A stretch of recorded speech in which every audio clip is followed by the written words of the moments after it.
ndagira ngo untize iminota mike hanyuma ngusobanurire ku rupfu rw'aba bana b'abakobwa bagera kuri 5 baje kwitaba Imana ubwo bari mu kirori barozwe n'umwe muri bo cyangwa se mu bo bari kumwe bikaza kurangira bose bitabye Imana. Ndagira ngo untize iminota mike hanyuma ngusobanurire kuri buri kimwe gifite aho gihuriye n'iyi nkuru y'akababaro nk'uko abantu bakomeje kugenda babyibazaho hirya no hino. Ndagira ngo untize iminota mike cyane hanyuma nkubwire aho ibi byabereye ndetse nkubwire n'aba bana b'abakobwa abitabye Imana ubundi byari byagenze gute. Aba bana b'abakobwa ubundi biganaga muri kaminuza, hanyuma rero biza kugeraho bategura igikorwa cyo kujya guherekeza n'ubundi mugenzi wabo wari ufite kuba yabereka umukunzi. Ngira ngo murabizi imihango abasirimu bakunze gukora yo kwerekana umukunzi cyangwa se kwambikana impeta. Rero umwe muri aba bakobwa yari afite gahunda yo kugenda n'ubundi agahura n'umukunzi we akamupresenta imbere y'inshuti ze, hanyuma akabereka ko nyine afite umukunzi ndetse benda no kuzabana. Hanyuma uyu musore bita Patrick n'ubundi kubera ko yari we wagombaga n'ubundi kuza kwerekanwa, ariko uyu nawe akaba yari umwarimu waruturutse n'ubundi mu yindi kaminuza.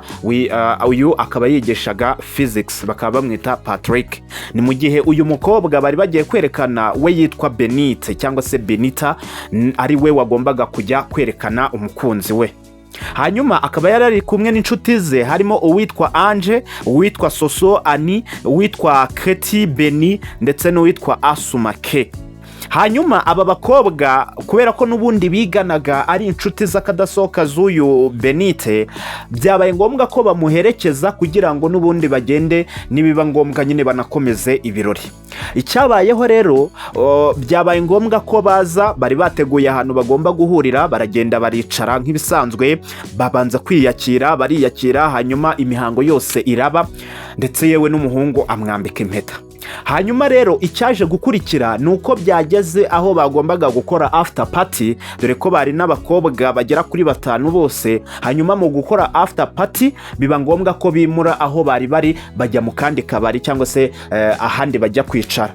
Hanyuma mu kujya ahandi bagomba kwicara nibwo umukobwa umwe muri bo yabaciye inyuma, arangije ajya kugambana n'ako kabari, aravuga ati ndashaka ko ngewe mu bingenzereza gutya. Akaba yafashe umuseriveri umwe amuhereza amafaranga, arangije amuhereza agapfunyika k'uburozi yagombaga gushira mu cyo kunywa cy'uyu mukobwa wari ugiye gukora ubukwe cyangwa se wari umaze kwerekana sheri we. Icyabayeho nuko ngo uyu mukobwa watanze uburozi yigeze kuba yakundanaho n'uyu mwarimu bita Patrick, ariko biza kurangira batandukanye. Hanyuma rero uyu mukobwa ishyari ryamwishe, we aca inyuma aragenda ahereza amafaranga umuseriveri, arangije amubwira ati ndashaka ko mu cyo kunywa uraza kuzanira uriya mukobwa uze gushyiramo aka kantu. Ubwo byumvikane neza ko yamuhaye n'ubundi uburozi. Hanyuma uyu museriveri ikintu yakoze, yafashe bwa burozi bamuhaye, arangije abushyira mu cyo kunywa bari bamutumye, hanyuma aragenda atereka kuri table uyu mukobwa yari yicayeho. Uyu mukobwa rero uyu nguyu n'ubundi wagize uyu mukobwa wari umaze gutanga uburozi cyangwa se wari umaze kugambanira mugenzi we, yagarutse n'ubundi asubira n'ubundi aho abandi bari yigira nkaho yaravuye kuri toilette. Icyakurikiyeho cyo kunywa uyu Benita yagombaga kunywa byarangiye n'ubundi atakinyweye wenyine, kubera ko byagezeho, kubera ko bari bagiteretse kuri table yari iriho abandi bakobwa. Nureba neza kuri no foto urabona abakobwa 4 bicaranye ndetse n'undi mukobwa uri ku ruhande usa nkaho we yiheje. Icyabayeho aba bicaranye bari bicaye kuri table 4, byabaye ngombwa ko bamuhamagara, baramubwira ati ngwino nawe tuguhe. Ariko mu kumuha ahabwa n'undi mukobwa utari Ange cyangwa se utari uwo yashakaga kuroga. Hanyuma ariko aba bakobwa bo ikintu bari bakoze, bafashe ya nzoga bamuzaniye iroze, barangije bayivangira n'izindi zari zihari cyangwa se bakora cocktail. Hanyuma barangije barongera n'ubundi basuka mu turahuri twabo. Icyabayeho nuko byabaye ngombwa ko bahereza n'ubundi uyu mukobwa wundi cyangwa se uyu waje kuba yabaroga cyangwa se uyu wari wavuze ko agomba kuroga uyu Benita, hanyuma nawe birangira anyweye kuri cya kinyobwa bari bamaze kuvangira kandi nyamara cyari kiroze.